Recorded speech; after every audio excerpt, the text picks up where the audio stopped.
Good evening, and thank you all for coming to this evening's public lecture event at the Sophia Institute of International Relations. I'm very pleased to see that so many of you were able to make time out of your busy schedule to come and join us for this evening's event. And my name is Tadashi Anno, by the way. I'm the director of this institute. And this evening I'm very happy and excited to be able to introduce to you a very special and distinguished guest speaker. Dr. Aftab Seth is a former ambassador of India to Japan, and he was the ambassador between 2000 and 2003. And if you know anything about the sort of bilateral relations between India and Japan, you know that those years, 2000 to 2003, were really a key turning point in the bilateral relations between our countries. Because India-Japan relations had been long kind of stagnating for a number of years or even decades until the sort of end of the 20th century. But from around the time when Ambassador Seth was the ambassador in Tokyo, things started to pick up. And now we see a sort of flourishing of bilateral relations in all different aspects, cultural, economic, political, and other aspects. And I don't think it's a coincidence that things started to pick up when Ambassador Dr. Seth was ambassador, because Ambassador Seth is really a leading specialist on Japan, in India, definitely in the Indian Foreign Ministry, and I would venture to say he is a leading specialist in India about Japanese affairs.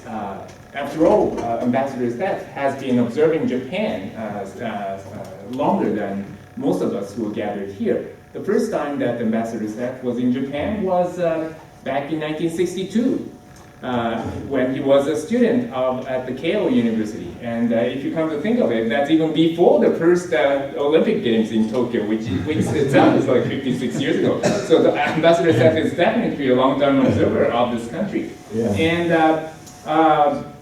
after returning to his home country, he graduated from the Delhi University and went on to Oxford University to get a master's degree. Later, he earned his doctorate from American University in Greece. He joined the Indian Foreign Ministry in 1968, and in the early 70s, he came back to Japan as a young staff officer at the Indian Embassy in Japan, serving as the second secretary at the embassy. And he continued to enjoy a distinguished career within the Indian Foreign Ministry, serving as the ambassador to Greece, to Vietnam, and finally returned to Japan as the ambassador in 2000. And as the ambassador, he worked very hard and very successfully to jumpstart bilateral relations between the two countries, and partly by writing this book, in English and in Japanese. And this is a book that is filled with his love for things Japanese and Japanese people. Strongly recommended, although it came out nearly 20 years ago. After his retirement from the ambassadorial position in 2003, Ambassador Seth has continued to be involved deeply in India-Japan relations, serving as the first director of the Global Security Research Institute at Keio University between 2004 and 2006. And he's currently the president of the Global Schools Foundation, which is an organization that manages a sort of network of Indian international schools, which has a network of schools worldwide, including in Tokyo. And tonight's topic is Japan's relationship with India, key challenges and opportunities. And I think this key challenges and opportunities part sort of turned out to be more timely than I expected it to be, because just 3 days ago, the Indian government has announced its intention to withdraw from the negotiation over the RCEP, or the Regional Comprehensive Economic Partnership, and the Japanese government has been trying to keep India in the process very hard. And so there are challenges ahead in the bilateral relations, but with the wisdom that we could gain from Dr. Seth, and we should be hopefully able to sort of keep the momentum in bilateral relations going. And the format is basically, we're going to ask the ambassador to speak for anywhere between 40 to 55 minutes, and that will be followed by a Q&A session. should be a sufficient amount of time, and everything will be done in English, but すべて英語でやりますけれども、ご講演後の Q&A については日本語でご質問をいただいても結構ですということです。大使も日本語お分かりになりますし、もし必要であれば私の方で通訳をさせていただきます。And so, without further ado, I would like to turn over the microphone to Ambassador Seth. Please join me in welcoming the ambassador with a big applause.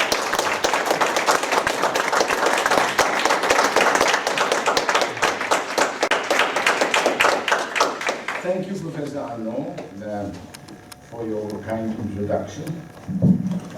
We had the pleasure of being at a seminar together in March earlier this year in Delhi, where we talked about values in foreign policy, and we were on the same panel. And it was a very interesting time that we had together, and I'm very glad that this event has been arranged by you. The evidence of my ancient past in this country is in the first row here. Ken Nishimura was the exchange student from Keio at my college in Delhi when I came to Keio in 1962.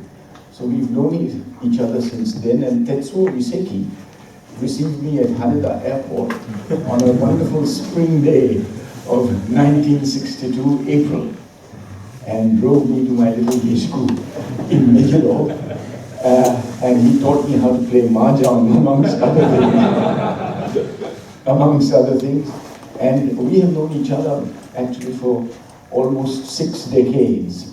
And every time I come to Japan, these young men meet us together at a very interesting little pub.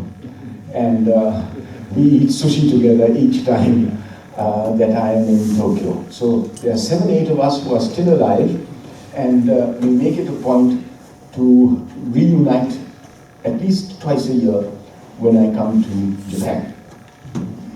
Now, I think I better stand, otherwise I can't see you people. I'm going to give you a little bit of history, if you don't mind, because a lot of us, especially not my contemporaries, but even my contemporaries, a lot of us do not quite remember how long back the India and Japan connection goes. It goes back 1,500 years, in fact. And I'm going to quote from a man who was very familiar with Japan, a great scholar, Rabindranath Tagore, who visited Japan several times. He was the winner of the Nobel Prize in 1913, the first Asian to so win it. And thereafter, of course, there have been many, including Kawabata, Yasunari, and a whole lot of other people. But Tagore was the first in 1913. And he has written, I'll just give you an extract of what he wrote, what he said when he came to Keio University in 1916 and spoke at Keio. And this is what he said. Should have come to Sophia, and our university was established in 1915. So. In 15, so you were very young. In 1916, Keio was already half a century old. So he came, but he did go to Waseda also. This is what he said at Keio. A great universalist and deeply imbued with the culture of many countries. He wrote in his own language, which was Bengali, but he spoke beautiful English, and he translated most of his work himself from his native language into English. And this is what he said. The whole of Eastern Asia, from Burma to Japan, was united with India in the closest of ties. From Japan to Burma, so that's the whole of Southeast Asia. No difference of language or customs hindered us in our approach and in approaching each other heart to heart. Our arts and literature put on new leaves and flowers under this sunlight of united hearts. This is Tagore.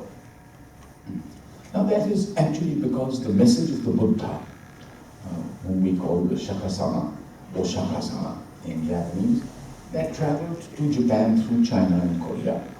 And as you know, Prince Shotoku, the regent Shotoku, was the one who used the full power of the imperial court to spread the ideas of Buddhism throughout Japan. And with Buddhism came Indian ideas of thought and philosophy, including knowledge of textiles.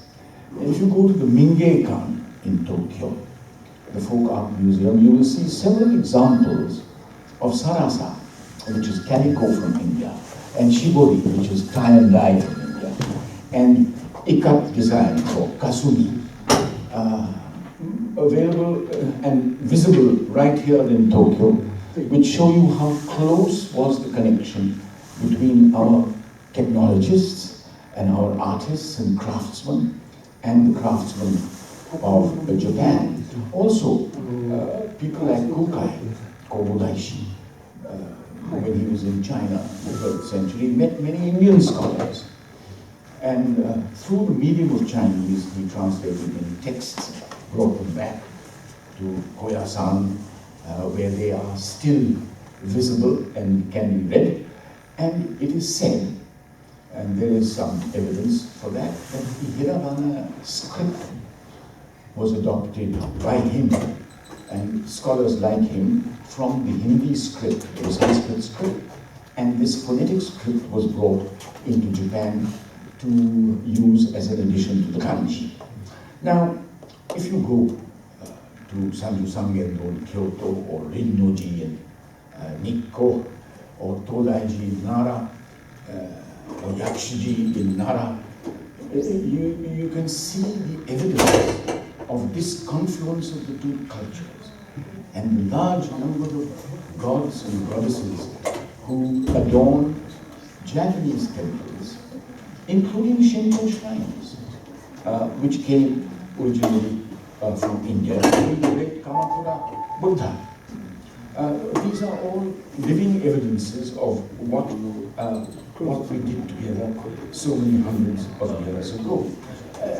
Gaga has traces of dance forms that you can see in Ladakh, up near Kashmir in northern India, and Sikkim in eastern India. Those dances are very much like Gaga.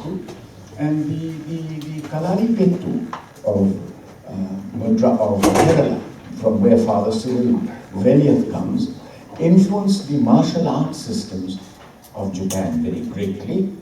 And all this came along the Silk Road. Music, shamisen and shakuhachi, have got their equivalents all through, from Afghanistan, through Central Asia, China, Korea, Okinawa, and Japan. These musical instruments. There was a wonderful conference, and musical conference arranged by the Neon Concert Association about 20 years ago, where musicians from all these countries came, played separately, and then all played together. And you could see so clearly that there was a common thread running through the music. And then, because Father Cyril Valiath is here and there is a Catholic connection, we must remember that 450 years ago, St. Francis Xavier, a Portuguese missionary, a priest, who was established in Goa, which was then a Portuguese settlement. And he came first to Macau in China, and then to Kagoshima and Miyazaki in Kyushu. And if you see the churches of Miyazaki and Kyushu, also the church of those temples, which is as famous as the temple, as the churches, you will see that this influence came from, obviously from Rome originally, but via Goa to Macau and Yamazaki. And then we needed priests to be trained. So it was too far to send Japanese priests to Rome, so there was a seminary established in Goa, and the priests from Japan and Macau would be trained in Goa.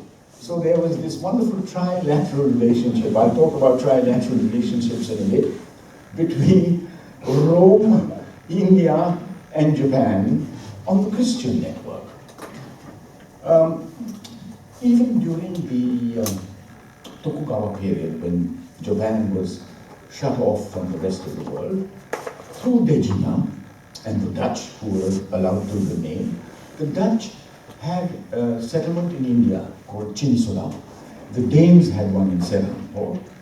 And basically it was the Dutch who continued to trade Indian goods with Japan and China all through the Tokugawa period, where Japan remained essentially shut off. So Indian handicrafts and Japanese handicrafts in the reverse continue to be known in the two countries, and this is important.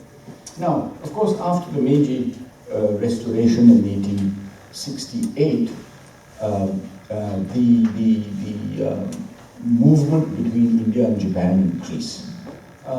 A very famous saint of India, a scholar, Swami Vivekananda, from the state of Bengal in eastern India, came here in 1893, and he met the head priest of Enkapuji in Kamakura and invited him to accompany him on a ship across the Pacific to Chicago, where they both attended the first Congress on World Religions. And there these two scholars told this largely Western audience, exposed them for the first time to the glorious thought of Buddhism, which the Enkapuji Obo-san did. And Swami Vivekananda talked to them about the Hindu origins of Buddhism, because Buddhism is something which grew out of Hinduism. And the trade between our two countries after the Meiji Restoration increased substantially, and the Japanese consulate was established in Bombay in 1896, and in the capital of India, which was Calcutta, in 1906. And by 1921, the Japanese had set up an exhibition center in Calcutta to display Japanese goods, Japanese manufactured products. And up till the beginning of the Second World War, that is 1939, India was Japan's third largest trading partner after the United States and China. This is something that we must not forget, even though now we rank about 26th in the list of trading. In 1939 we were number 3. And now what happened is that the Japan-India Association was established in 1903 here in Tokyo. Don't forget that in 1902, the British and the Japanese had a treaty which was a great recognition by the biggest empire of the day of the fact that Japan had arrived as an international entity. And they had already defeated China in 1895, but this treaty was a very important recognition, and because we were a colony of Britain, it was followed the next year by the establishment of the Japan-India Association, Nichiin Kyokai. And the first head was Count Nagaoka, but they had very distinguished people after that. Okuma Shigenobu, who received Tagore, by the way, when he was foreign minister and later prime minister. It had Shibusawa Eiichi, who established the NYK line and many other industries and was personally responsible for building very strong trade ties and shipping lines between Japan and India. The Japan-India Association has had distinguished people as the head. It had Sakurauchi Sensei, Keio, senior member of Keio, and now there is a man called Mori Yoshiro, who used to be the Prime Minister, and we'll come across Mori Yoshiro a little later in this story. I'm sorry, it's a long story, but if you have the patience, I will tell you a little more about this story. So, after the establishment of the association, in 1905, you remember that Japan defeated the greatest white empire, the Russian Empire, and in 45 minutes, they sent the Eastern Russian fleet to the bottom of Tsushima Straits. This victory at sea and later on land had a profound effect on Asia and equally on India. In Vietnam, a man called Phan Boi Châu was so deeply impressed by this victory of small Japan,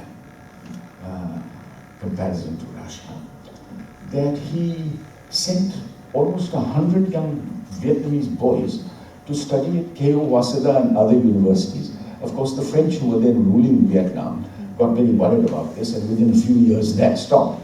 But people were very deeply influenced in my own country.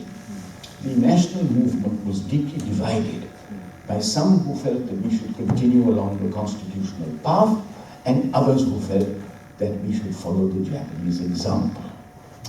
Amongst those who felt that we should follow the Japanese example was Rash Bihari Bose, a leader from Bengal. Bengal has a strange organic connection with Japan.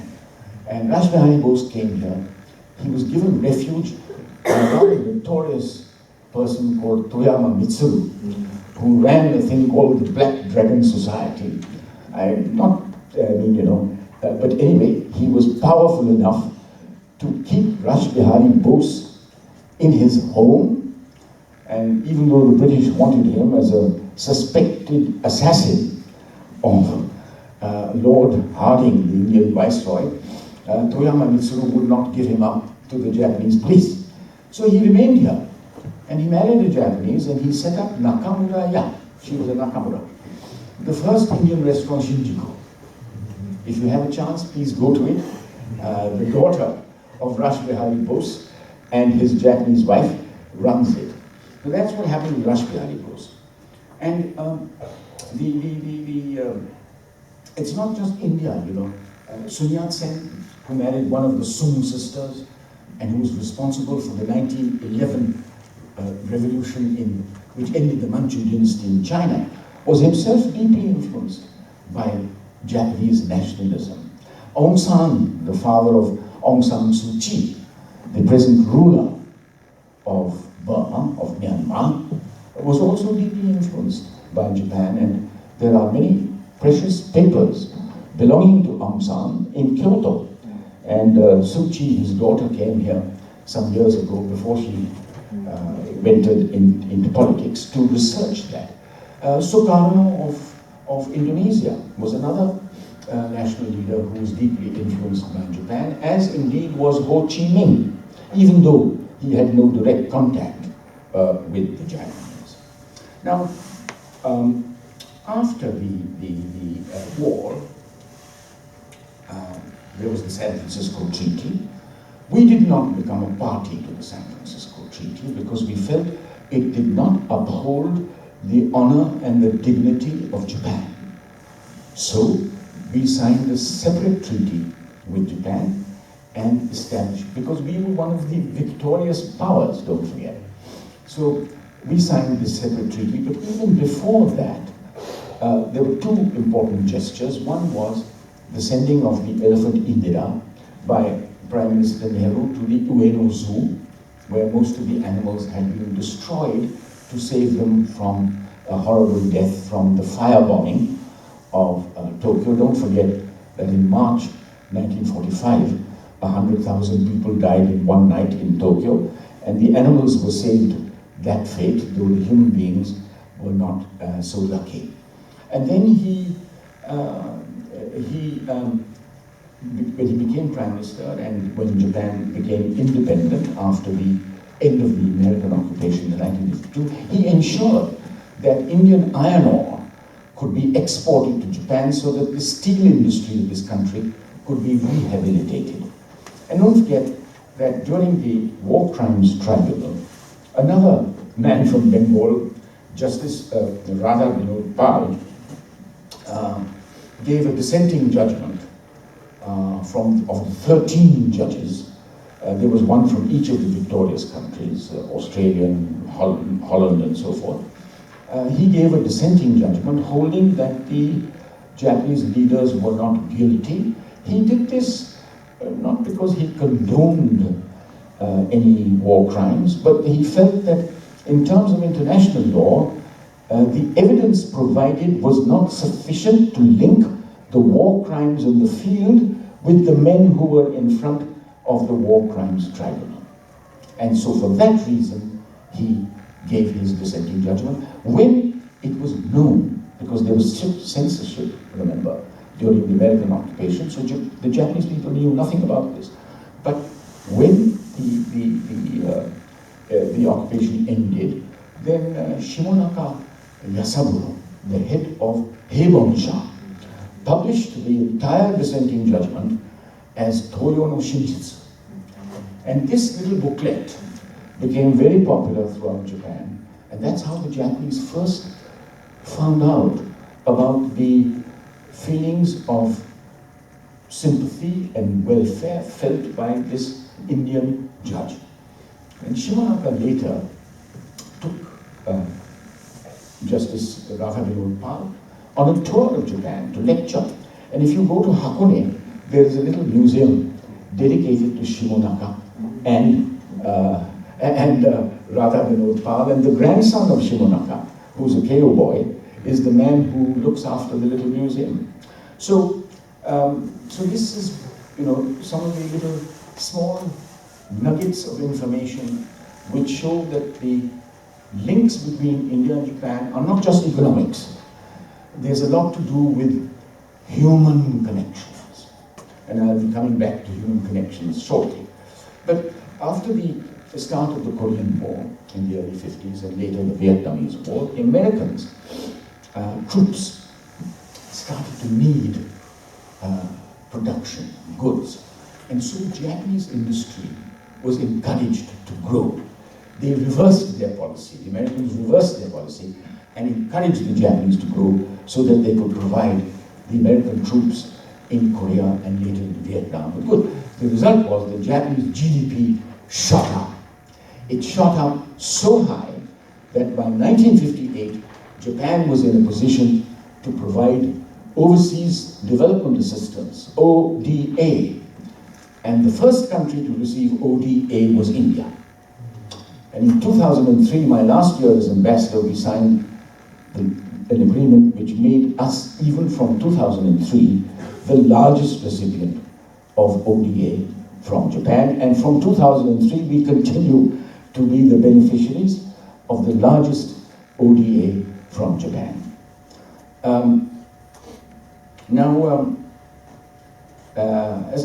So this was something very important for the development of our relations, because people in India looked very favorably upon this assistance from a country which only 10 years ago had been down in the dumps.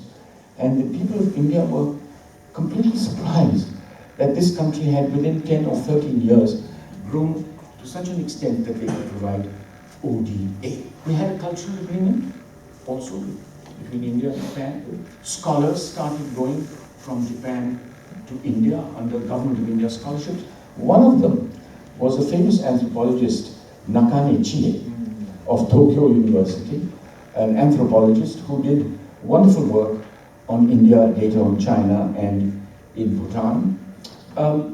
It is interesting that Dean Acheson, who was speaking in the US Senate in 1950, said that the center of American interest lay in the crescent between, or the semicircle between India and Japan. This was in the late 50s, early 60s. In 1961, Ikeda Hayato, who was Prime Minister of Japan, said, India and Japan are two important pegs in the security system. But in 1962, when China attacked India, that same Ikeda looked the other way, and we did not receive the kind of support that we had expected from Japan. In fact, Ikeda went on to sign a trade agreement with China a year after that. So in the 60s and 70s, there was a kind of political drift between India and Japan.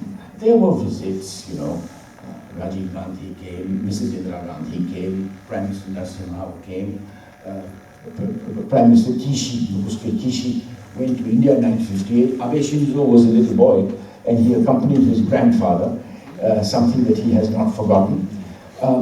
They went, there was some coming and going. Kishi went in 1958, and Nakasone went in the 80s and so on. And there was a wonderful festival, cultural festival in India in the 80s, but there was not much political engagement. The aid continued. Japan continued to help our infrastructure.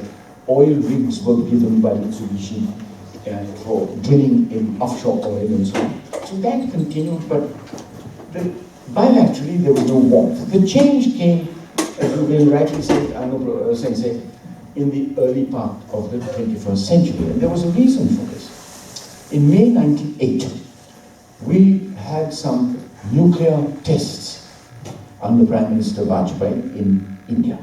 Japan was very angry with us, as was Bill Clinton in America and various Scandinavian countries.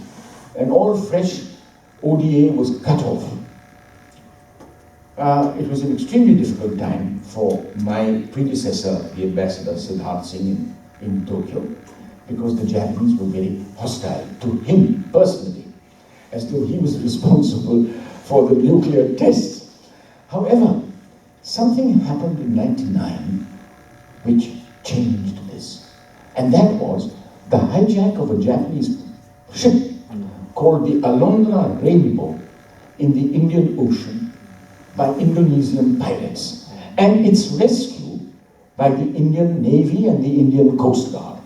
We not only rescued the entire crew, the Japanese crew, we not only rescued them and put them in a boat, but we also arrested the Indonesian pirates. And in a display of extraordinary efficiency, which surprises me to this day, these men were tried in a Bombay court and actually put into jail. I have never been able to get over the speed with which that was done. Anyway, the Japanese guy was shown on the Boecho, as it was then called. Is it called Kokubo now? Oh, still Boecho. Oh, show now. Anyway, they were very impressed with this activity of the Indian Navy and so on. And by November 1999, our Foreign Minister Jaswant Singh was invited to visit Japan as a conciliatory measure. And in January 2000, George Fernandes, who was our defense minister, became the first Indian defense minister to visit Japan. Norota Hosei was his counterpart, and the two of them were to work together very closely in the coming years. So, you see, when these two visits happened, then in March 2000, Bill Clinton came to India. 5 months later, Mori Yoshiro, in August 2000, arrived in Delhi. I was then ambassador in Vietnam, but I was asked by my government to come back to Tokyo for a few days and be with Mori to get to know him. And I'm very glad that they did that, because I was able to take him to Agra and so on, and we had quite a nice time together. But the point is that his visit was historically a great game changer, because it broke the ice which had formed between India and Japan. And everything moved after that, not so quickly, but steadily. And what happened was that we had a comprehensive security dialogue between India and Japan, and it was the first visit by a Japanese Prime Minister after Kaifu. Kaifu came in 1990. For 10 years, no Japanese Prime Minister came to India. And this was a very historic visit, and the comprehensive security dialogue began. Joint exercises by our coast guards began, and things began to move forward. The global partnership between India and Japan was announced by Prime Minister Vajpayee and Modi during this visit.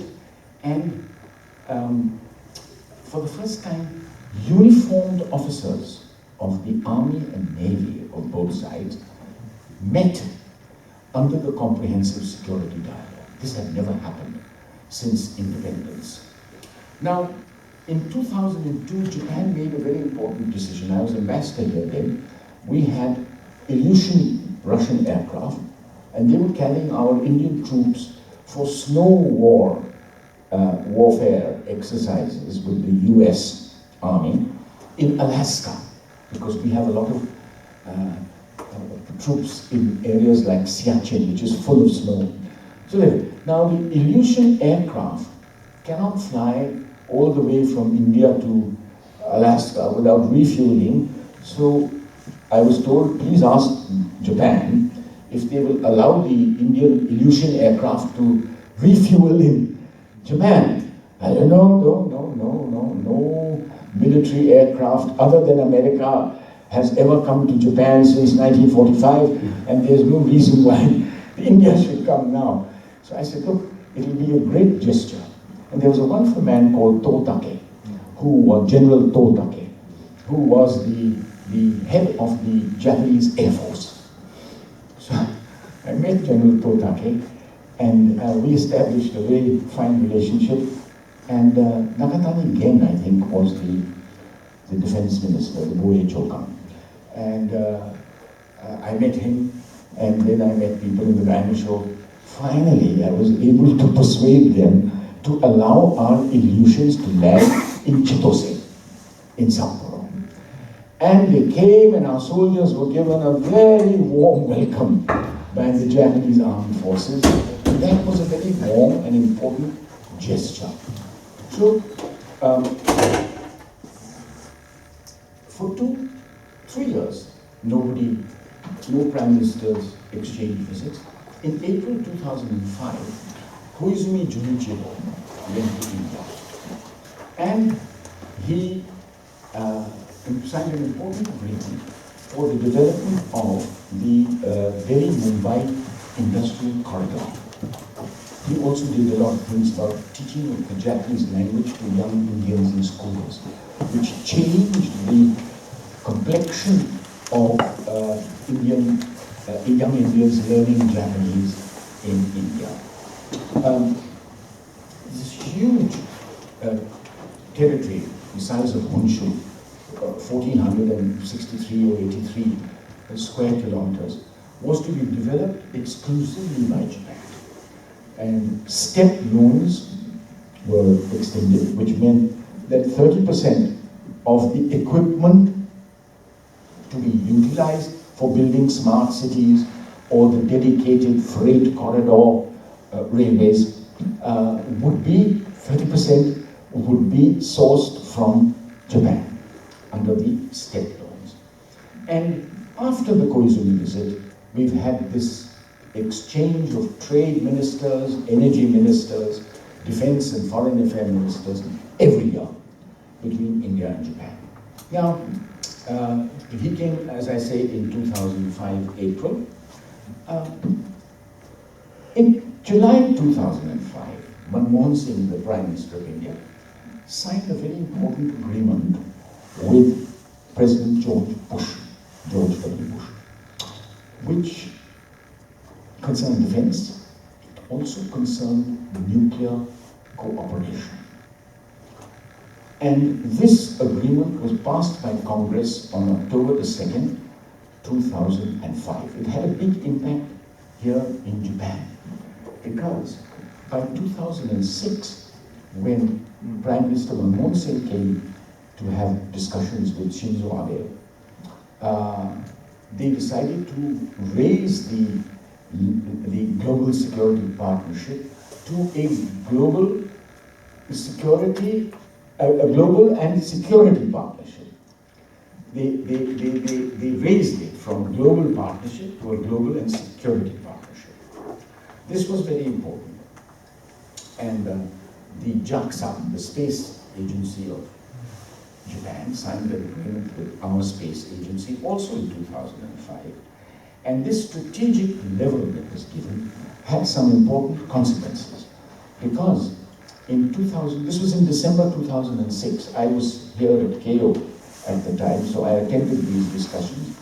And in April 2007, there were exercises of the navies of Japan, India, the USA, of Okinawa. And in September that year, these three countries were joined by Singapore and Australia. That was the beginning of the Quad, which now exists. The Quad is the quadrilateral, four, Japan, India, Australia, and the USA. So this was very important event in 2007. There was a gap after that. But since then, Japan has become a regular partner at the annual Malabar naval exercises between the Indian and the US navies, and Japan is very much a partner of us in that. The last exercises were in October this year, last month, between the three countries. Now, it's important to note that the relationship between us is bipartisan. It doesn't matter which party is in power in either country. Vajpayee was there when we opened it up. Then Manmohan Singh there for 10 years. Now there's Modi. And in Japan, we had Abe, then we had Fukuda, then we had Aso, then we lost, and then Hatoyama came, and then Naoto Kan, and Noda, and then Abe again, and Abe's been there ever since 2012. But the point is that even though the prime ministers were changing here, each of them, Hatoyama came, Naoto Kan, Noda, they all had meetings with their Indian counterparts who were the same person. So it is a totally bipartisan meeting. Now, we have some important developments which have taken place. In December 2015, Abe came to Delhi, and 1 year before that, in January 2014, while Manmohan Singh was still Prime Minister, Abe was our chief guest at our Republic Day parade on the 26th of January. Now, the importance of that for Japan is that our military equipment is on full display on that day. And it was the first time that a Japanese Prime Minister was at this event where the full display of India's military equipment and people are on display. And in 2015, we reached many important agreements. He had actually, in August 2007, when he came, he made an important address to our Indian Parliament, where he talked about the confluence of the two seas. The idea of the Indo-Pacific was born out of that speech. In 2015, September, Modi came here. That was the first visit he made out of India after coming to power in May 2014. So, during these years, from 2014-15 onwards, we have been supporting each other on all matters that are vital to each other. For example, every time we meet, there is Indian support expressed for the Japanese who were abducted by North Korea, support for opposition to North Korea's nuclear program, and support for Japan and for others for keeping the South China and the East China seas free for the navigation by all nations. We have been, and in return, Japan has always supported us on international terrorism and recognized that a lot of this originates in Pakistan, where they support terrorists like Baghdadi, who was killed recently. And Japan has always recognize that.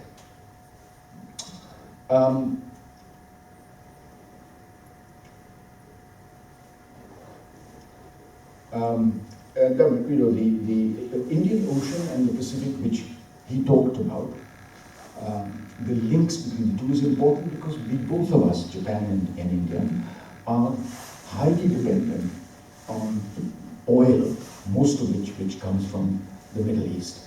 And there are several choke points, like the Straits of Hormuz, Bab el-Mandab, Malacca, Lombok, Sunda, these straits, which you can see in the map there, these are very important choke points. And of course, China is equally worried about it, but we are very worried. And we are particularly worried because China has been building naval bases in territories around the Indian Ocean. They have a major naval base in Djibouti, on the east coast of Africa, and India and Japan are working together on the African corridor. We are trying to counterbalance that and to make an inroad into Africa via Mombasa. China has also built a port, very big deep sea port, on the Balochistan coast of Pakistan, which is an important place to watch the Indian Navy ships. They have built also on the east coast of Sri Lanka at a place called Hambantota, and on the Burmese Arakan coast at a place called Sitwe. So they are surrounded, it's called the String of Pearls. And we, that is Japan and India, are both worried about the String of Pearls, which has an adverse impact on our security. Indonesia is equally worried, and so is Australia, and that is why these countries tend to have greater cooperation with each other. Vietnam is another country which has been working with us and with Japan to try and keep the South China Seas and the East China Seas free of domination by any one country. Japan has, by the way, supported us consistently for membership of the Nuclear Suppliers Group. China has consistently opposed our membership of that. In 2016, we had an agreement with Japan for transfer technology in nuclear matters. 2016. This came into force in 2017, actually on the 20th of July, I see, looking at my paper, for the cooperation on the peaceful uses of nuclear energy. This is an important landmark in our relations, a very important landmark. And since 2012, we have also been working on rare earths, which are important for chip manufacture. And you know, over the dispute over the Senkakus, China abruptly, in 2012, stopped the export of rare earths from China to Japan. So since then, Japan and India have been working together to develop rare earth production in India. Now, for the last 4 or 5 years, in fact in 2014 when Modi came here in September, I also happened to be in Tokyo at the time, Japan pledged $35 billion for the development of our infrastructure. And one of the items was the Shinkansen between Bombay and Ahmedabad. Also, since then, Japan has been helping us to establish the development of the northeast of India here, which borders Burma and borders China. Interestingly, on the 17th of September 2015, Xi Jinping was in Japan, in India, and he offered India that I'll help you to develop the northeast, but he said, no, thank you. We would rather have the Japanese assistance for this for the very simple reason that China calls the state of Arunachal Pradesh as Minami Tibet, South Tibet. And they claim that territory as they do a large number of other territories. So we have been working very closely with Japan, and Japan has helped to build the largest bridge in Assam. We are working together in the Mizoram jungle warfare school, and the Japanese and Indian troops have been working very hard to develop this area. The JETRO, JICA, and our foreign ministry, our home ministry, and the local governments work together to develop this important part, which is the most direct access to ASEAN through Burma. So we're trying to build road and rail links through this territory. Don't forget, this is where in the Second World War, 70,000 Japanese troops died at Imphal and Kohima, and their graves are there. And every year, people go from here to commemorate the deaths of these people. Many Indians died also there. Indians of the Indian National Army, which I forgot to mention, Subhash Chandra Bose developed with Japanese help. And so in this way, a strategic area of India is being developed by Japan. This is important because 2 years ago, at a place called Dokla, which is where Bhutan, China, and India meet, this little neck, Chinese troops occupied it. And when the Dalai Lama, the great spiritual leader, went to Arunachal Pradesh, which they call Minami Tibet, they made a big noise about it.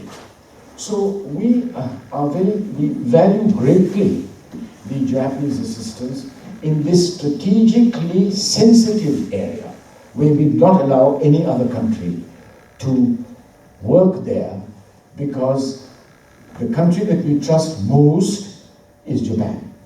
And that is why it is being done there. That is why, Japan and India did not join the One Belt, One Road project of China, because we are open societies, we are democracies, and we felt that the One Belt, One Road was a project too much in the under the control of China. Now, we are cooperating, as I told you, in the Navy. Japanese student officers come to our National Defense College regularly, to our staff college in Wellington.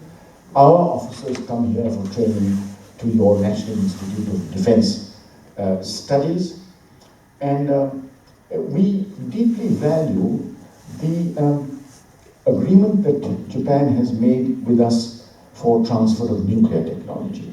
Our market for that is about $150 billion, but we want that Toshiba and Hitachi and their American counterparts, Westinghouse and GE, should help in the development of our nuclear industry. This friend of mine who works in Singapore in the university, he said that this agreement by Japan was something which he calls a leap of faith into the outer space of international diplomacy.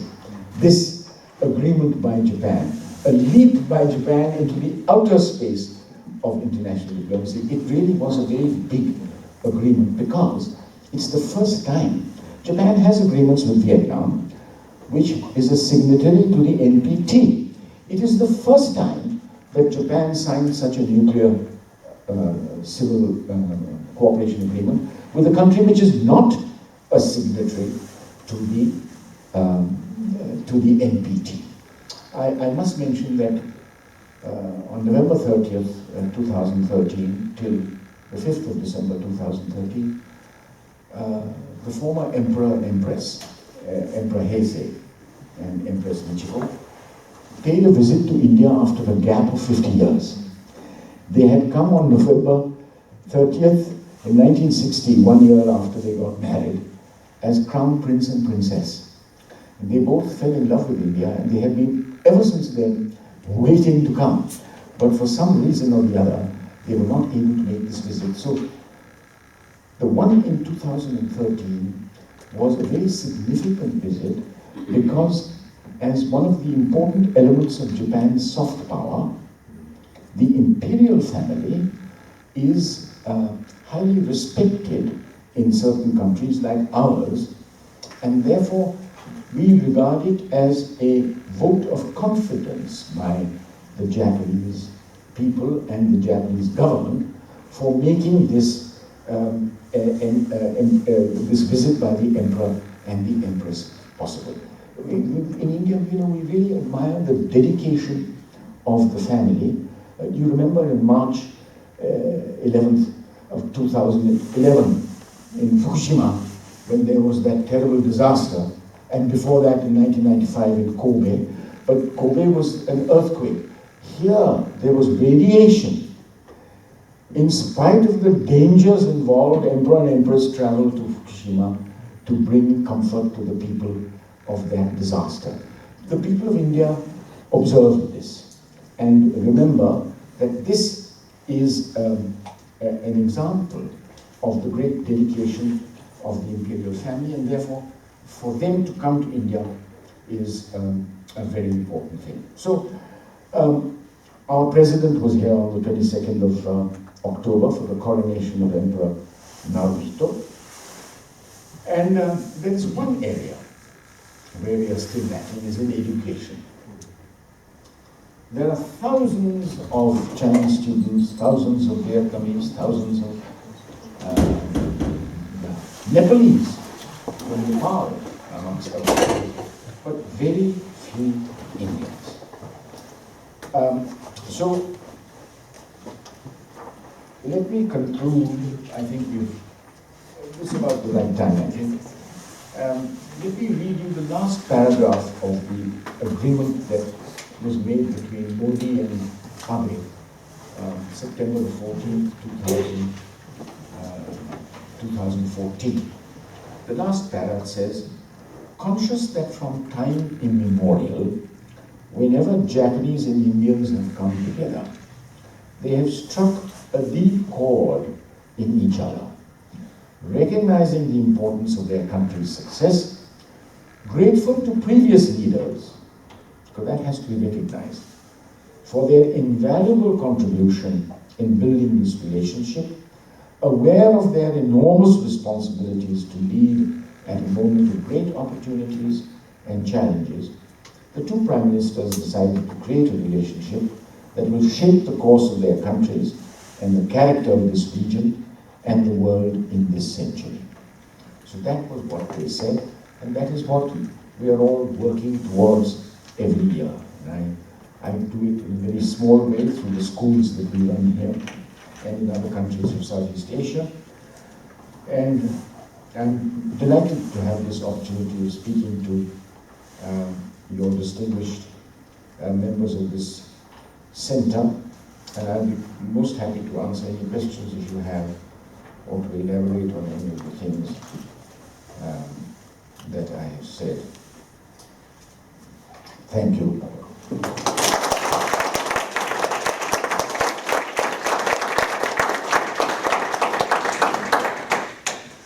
Thank you, Ambassador, so much for the very rich and engaging lecture that you've given us. I mean, it's incredible how much ground you covered, and with so many interesting details, and it definitely conveyed your sort of deep commitment to the development of this bilateral relations. And I'm sure that the members of the audience has some questions for the ambassador, and so I would like to just open the floor for questions. And 日本語でも結構ですので、please identify yourself before sort of briefly stating your questions.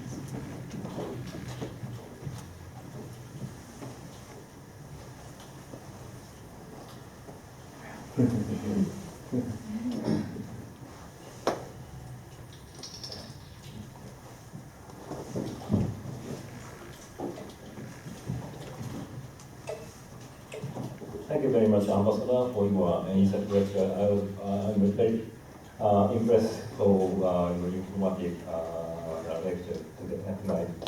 And my question is, if we want to embrace and further develop development of the politically stable relations in Asian countries, what would be, in your view, the U.S. risk or threat which will serve as the obstacle or impediment to further development in political stable relations in Asian countries?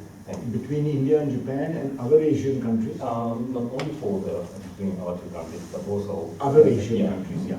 Now, see, India and Japan, we work together through several organizations, including the East Asia Summit, EAS, where ASEAN, Japan, India, China, Korea, America, Australia, New Zealand are all working together.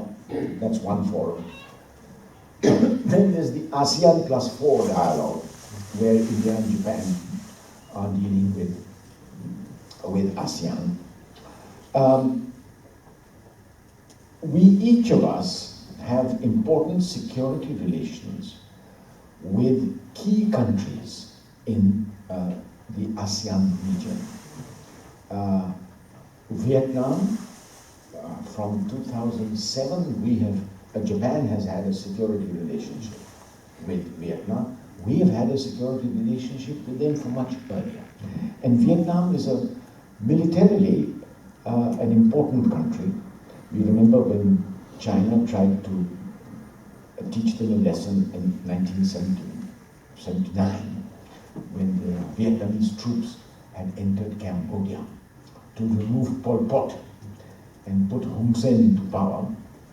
The Chinese were stopped at the border by the Vietnamese. 6 weeks they occupied a certain part of the territory of Vietnam. I've been and seen that place there. But the Vietnamese pushed them out. Well, they are very brave people and militarily very important. Indonesia, and as you know, Vietnam has major territorial problems with China, with the Paracels and the Spratlys. The Philippines has problems with China. Indonesia has a problem with the Natuna Islands, which China claims as part of the outer rim. So Japan and India have to work with these countries which are trying to provide an adequate balance to the overwhelming strength of China. That's one. Second is on the west, there's Pakistan, which is a problem country, because there is a degree of instability there is fanaticism and so forth, and support to international terrorist activity. So we have to work very closely to avoid that.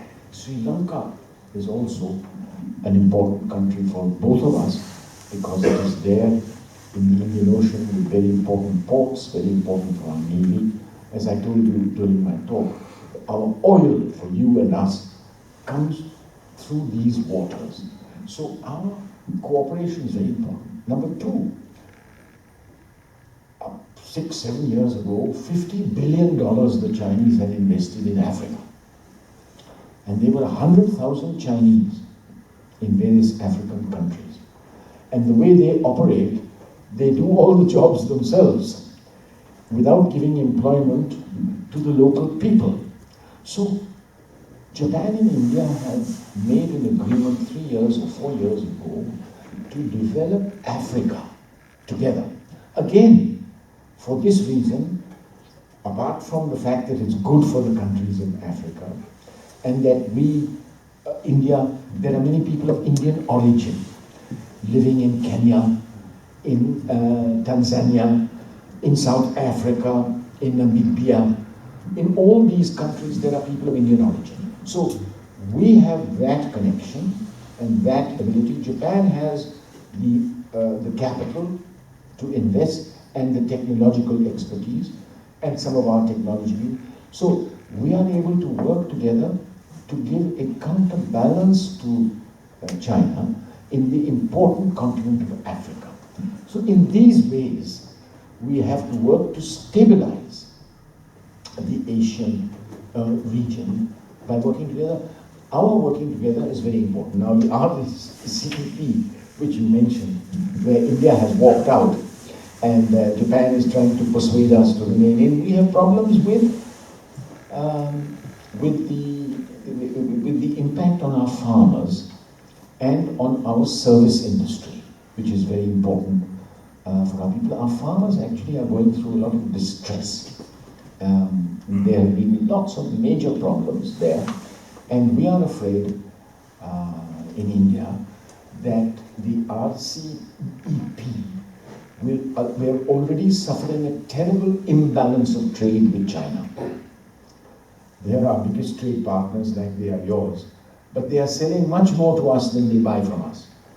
And I think the fear, I'm not sure what the official reasoning is, but as far as I can see, one of the reasons would have been this fear that this would be an opening for the flow, increased flow of cheap Chinese goods to flood our market and crush our own industries and our small-scale industries and the service industry. So I think that's one of the reasons. I'm sure Japan has been told by us what the reason is, because we don't have any secrets from Japan, and I'm sure the Japanese are aware of why we have taken this decision, and if between us we are able to decide to rejoin, then of course we will rejoin, but in the meantime that's where we stand. Thank you, Ambassador. Perhaps it would be nice to collect a few questions from the audience. And okay, Okita Sensei, and anybody else? Okay, there are four people. So we will collect 4 questions and then ask the ambassador to answer. Thank you, Doctor, for a wonderful lecture. Since you mentioned that one of the challenge... Could you please identify yourself? My name is Professor Okita. Professor Okita. I teach at Sophia University. Since towards the end of your lecture, you mentioned the challenge in Japan-India relationship. One of them is the maybe lack of Indian students in Japanese educational institutions, but that's very interesting, and I'm just curious, like from the perspective of students in India, like what would be? I'm just wondering, like what would be, because I know that the Indian students flood the American universities. But if they were to be interested in Japan, what could be the interest for them? What would be appealing to them? I'm just curious. Okay, let's collect questions.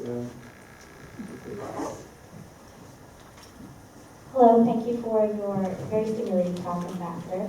My name is Emma Sarath. I'm a graduate student at the University of Tokyo. I have a very simple question. I'm highly interested in forms of knowledge production and knowledge transfer, specifically in terms of culture, science, and technology. And I was wondering if you might elaborate on some modern examples of such knowledge production and transfer between India and Japan.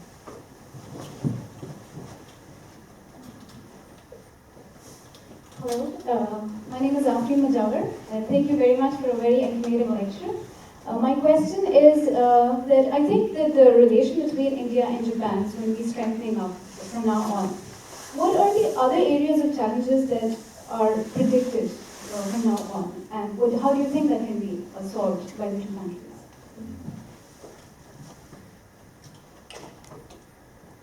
Hi, my name is Asim Miyazaki. Thank you for your time. And I'm sorry, I know that it's a relation between Japan and India, but I was wondering what you've talked how problematic Pakistan is and how they support terrorism. I was wondering if there's any effort in order to have a dialogue with Pakistan, and if there are, you've talked about the proof and how Japan has agreed that there is proof that they support groups such as Tehreek, Taliban. And so I was wondering if you can give me those proofs and maybe explain a bit regarding it. Thank you. All right, shall I do these 4? Otherwise I'll forget what I was asked.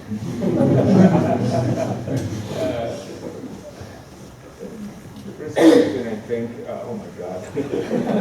No, let me start with Oshita Sensei, who Could asked you use the about- microphone, please? Yes, yes. Let me answer your question about the students. You know, you're right about them going to America because of the availability of funding. That's one. But even those who are self-funding go there because of the ease of the English language. Now, in Japan, in recent years, I know that in Fujisawa campus of Keio, in your own university, I was at Soka University, there is increasingly instruction being given in English. This is an important advantage for attracting students from India. It's not, the Japanese language is not being taught there. It is being taught in increasing numbers, and I attend the Japanese language speaking contests, which are held every year, and the Japanese ambassador is there. And I'm amazed at the high levels of competence in the Japanese language. But language is one. Also, the Fukuda plan, you remember where he tried to promote, I was trying to help from the Indian side, to promote Japanese universities, the, what was it called, the something 30. Global 30. Global 30 program. And I was trying to help. That kind of thing needs to be sustained. After Fukuda, I don't know if it was sustained by the Nonbu Kagatsu. It needs to be sustained on an annual basis, that the top universities in Japan, at that time Keio, Waseda, a few others, Ritsumeikan and all had come, on an annual basis to promote. The Australians, the New Zealanders, the Canadians are very aggressive in Delhi at their markets, what do they call them? Shows or whatever they call them, where they, Fairs. yes, fairs, education fairs, very aggressive. Now, I did this once about 3 or 4 years ago. Obi Sensei of the technology department of Keio led everything and developed. But I haven't seen them come on an annual basis. So, to promote Japanese, the excellence of Japanese education, the fact that a lot of it is now available in the English language, has to be done on a sustained basis. And that will help. Knowledge transfer, after Mori Yoshiro, for the first time, a lot of young IT experts from India. Knowledge transfer we have been doing for 1500 years, I told you. Textile, technology, dance, music. This is all knowledge transfer. This is all knowledge. Thought, philosophy, script. This is knowledge transfer. But in recent years, after Mori Yoshiro, the visa system became easier. We have Mohan Gopal here, who is one of the young Indians working in this country. But he's been here for perhaps more than 20 years. Yes, yeah. But there are many younger people who took advantage of the ease in the visa system to come. Because of the large numbers, particularly in Edogawa-ku and Koto-ku, Nishikasai, Higashikasai, we opened our school in 2006. And I became the first chairman of that school, and I'm still looking after it. It was to cater to these people, the knowledge exchangers who had come from India, bankers, service industry people. Now, the future, I think the lady behind you was talking about the future of knowledge exchange, would be if we had a comprehensive economic partnership agreement in February 2011. One of the items that was agreed to was that healthcare workers from India should come in larger numbers to assist in the care of the elderly and the aging population in Japan. That is one of the areas where we need to work a little harder to get that kind of, they're not semi-skilled, they are skilled people. Some have come in from Indonesia, some from the Philippines, from India very few. Though in countries like Germany, when I was in Hamburg, the health industry of the northern part of Germany was, especially the nursing industry, was supported very strongly by nurses from, where's Father Cyril Belliath? Is he still here with us? Yes, from your territory, from Kerala. The whole of North Germany was fully supported by that. So there are a lot of areas where more people from India can come in and strengthen the knowledge transfer process that you talked about. Beyond IT, in lesser vocations than IT and lesser vocations than banking, in these areas it's very important that we open up, that Japan opens up to immigration from these territories. It's slow for obvious reasons. The Japanese are careful about these things, but that is an area where we can grow. You asked me something just now about Pakistan, yes. Pakistan and terrorism. Proof is given, it's always easy to deny. Look at how Trump denies that he ever spoke to the Ukrainian president. There is a record of his conversation, and it's now coming up before Democrat Schiff, the congressman who's heading the impeachment process in the American Congress. So, but it's easy to deny. No, I didn't say it. You got it wrong. This is a witch hunt. So this is what the Pakistanis say. This is a witch hunt. We are very good people. We are doing nothing. But the point is that if they are doing nothing, then where are these chaps coming from? It is a very difficult thing to pinpoint, but when you give evidence, it's also very easy to deny that evidence and say this evidence is cooked up, it's false, like Trump is saying. So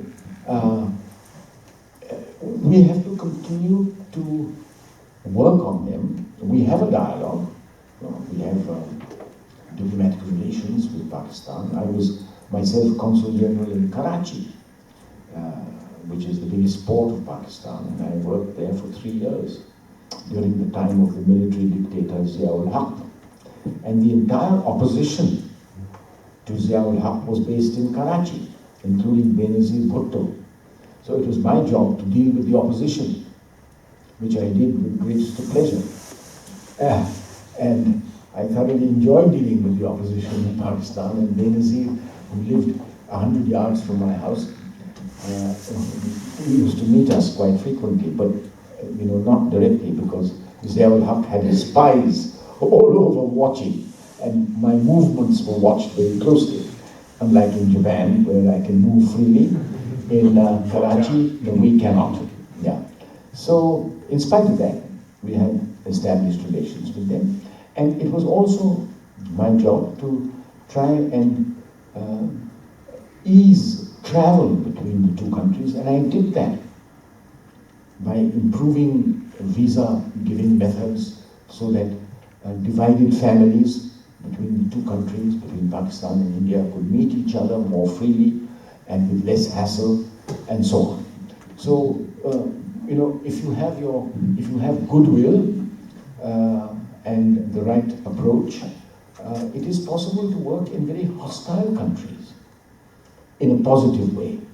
It is possible to work, but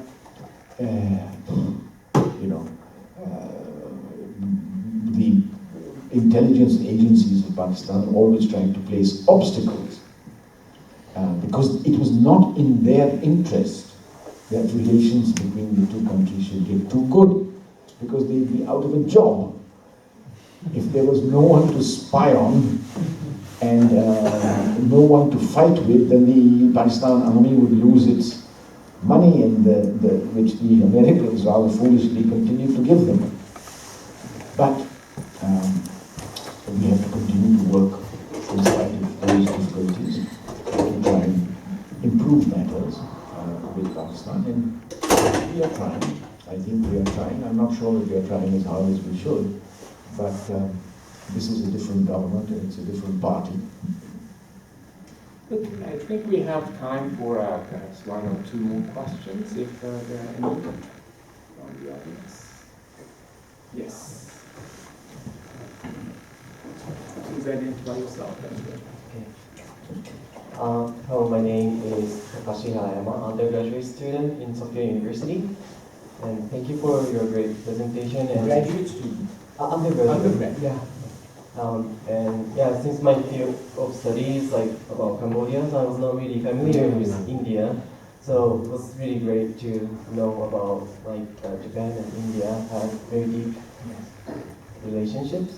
So thank you for the lecture. Yes. And like my question is I think simple compared to other questions, but Japan is now facing the problem of lacking workers in the field of IT, especially for inventing AI technology.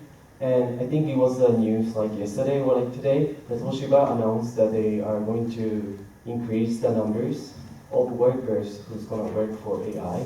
And also like people in India are very good at like programming and math, and also there are many people in India working in the field of IT. So is it possible to strengthen the relationship between Japan and India through this IT? Because Japan has this high requirement in the field of IT.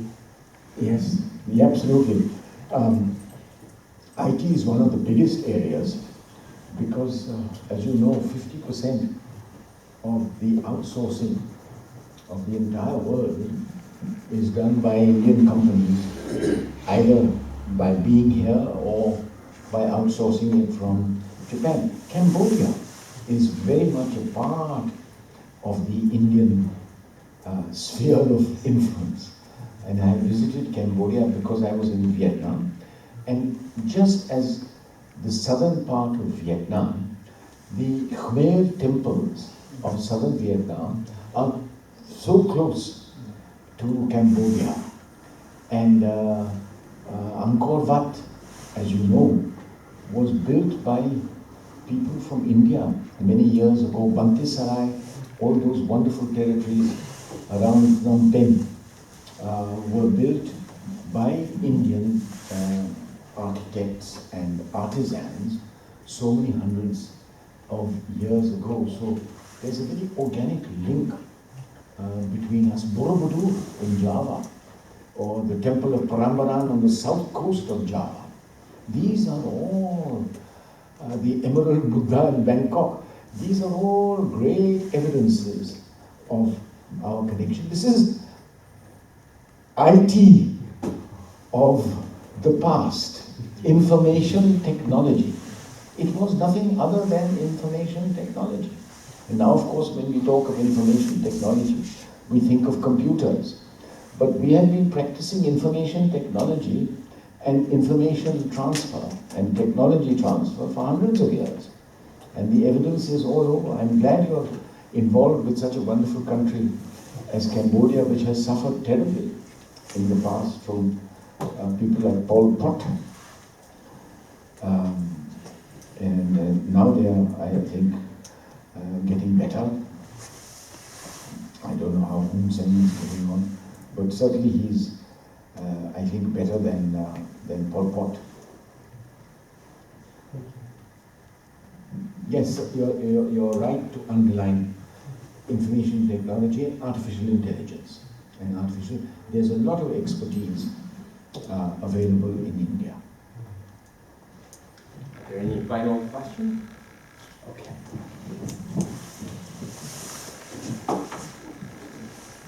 Hello, my name is Remy. I'm not actually a student, but I'm here with Emma, who previously asked a question on technology exchanges. Oh, yes. So, given Japan's tumultuous history with nuclear energies and the like, I was curious when you mentioned the sharing of nuclear technologies with India. I was wondering if you could expand more on that, if they're used more for defense, energies, or both? Yes. Well, both in our agreement with America of July 2005 and in our agreement with 2017 which came into force, it was signed in 2016, came into force on July the 20th, 2017, there's a very distinct difference between the use of technology for civilian purposes and the use of technology for military purposes. So obviously, Japan being a country which is sensitive to nuclear technology, they would be very careful about these matters, and therefore, after this agreement was signed, a separate agreement was signed on secrecy, so that India should not share sensitive information obtained from Japan with anybody else, as was happening, in the past, when A.Q. Khan, the man who ran the nuclear bazaar from Pakistan, was selling nuclear technology like Omocha. He was in Libya, in various other countries, he was selling this A.Q. Khan.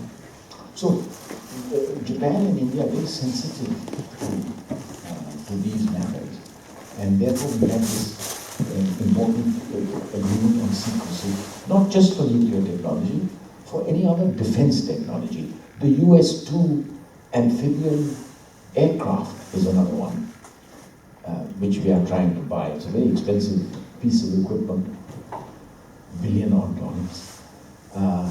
But that is another one that we are trying to do with Japan. And Coast Guard ships. That Japan has already done with Indonesia under the rubric of control of international terrorism. Coast Guard ships and Coast Guard equipment is given on that basis. But in India also, the idea is that we should get the best possible equipment from Japan available in the field of aircraft and in the field of nuclear technology for civilian purposes. Yeah. And this is, mind you, this happened 5 years after Fukushima, and the closure of all the civilian nuclear power plants of Japan for several years by Abe. So the agreement was reached 4 years after Fukushima, 5 years after Fukushima, and came into force 6 years after Fukushima. So there is awareness. There is awareness on the need for safety and the need for secrecy. I guess we could go on forever. It seems that every new question seems to bring out new and very interesting pieces of information from the ambassador's mouth. But we're past the 7 o'clock, and as a host, I shouldn't be probably saying less, but for me, this was one of the most intellectually engaging and stimulating events that, like this, I've attended in recent months or years. So I would like to join you to join me in thanking the ambassador again for his very stimulating talk. And I would like to thank members of the audience for coming and for asking very good questions. Thank you.